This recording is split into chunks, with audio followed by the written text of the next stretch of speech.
आज हम इस वीडियो में class 7 chapter 8 sir Chandrashekhar Venkataraman का सेकंड पार्ट रीड करेंगे। तो आइए स्टार्ट करते हैं लेसन। पर उनको चमकदार बनाने के लिए कितना परिश्रम करना पड़ता है।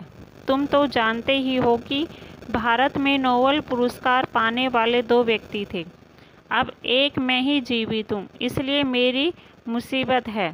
बीच बीच में वे ऐसी बातें कह जाते हैं कि जिनका कोई पूर्वापर संबंध नहीं होता, लेकिन अर्थ अवश्य होता है। उनके संग्रहालय में नाना प्रकार के शंख, सीपियाँ, तितलियाँ का भंडार, समुद्र के नाना रूप जीव जंतु है। आग्रह पूर्वक वे एक एक वस्तु को दिखाते हैं, दिखाते ही नहीं समझाते हैं। घूम घूम कर पूरा भवन दिखाते हैं, बाग दिखाते हैं।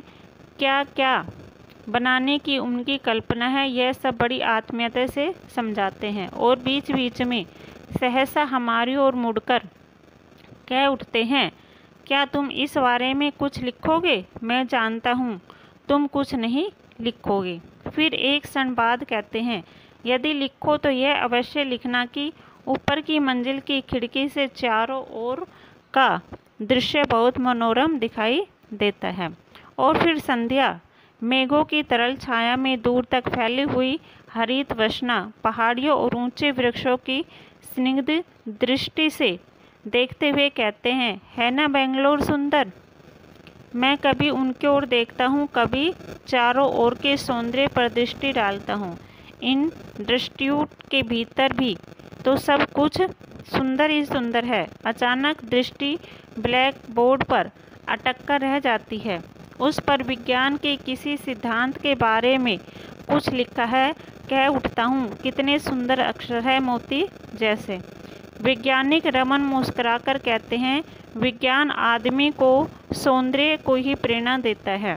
इसी प्रसंग में सुधीर कहता है, मेरी पुस्तक में आपका चित्र है। वे तुरंत उसके कंधे पर हाथ रखकर बोल उठते हैं, तो तुम विद्यार्थी हो, मैं तुमको कुछ ऐसी वस्तुएं दिखाऊंगा जो किसी को दिखाना पसंद नहीं करता। मेरे साथ आओ। और वे हमको अपने छोटे से कमरे में ले जाते हैं, जिसमें कई अलमारियां हैं। वे उन्हें खोलते हैं। देखते देखते हमारे सामने नाना रंग के अनेक मेडल और अनेक प्रमाण पत्रों का ढेर लग जाता है। अनेक मेडलों के बीच में प्रकाश फेंकने वाले नोबेल पुरस्कार के उस भव्य पदक को हम बड़ी उत्सुकता से देखते हैं, जो उन्हें सन 1930 ईस्वी में भौतिक विज्ञान के क्षेत्र में उल्लेखनीय काम करने के लिए मिला था।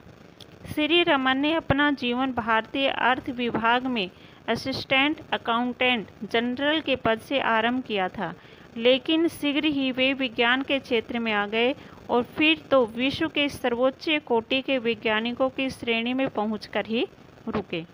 उन्होंने विज्ञान की शिक्षा विदेशों में नहीं प्राप्त की, इसी देश की मिट्टी में अपनी महानता को खोजा।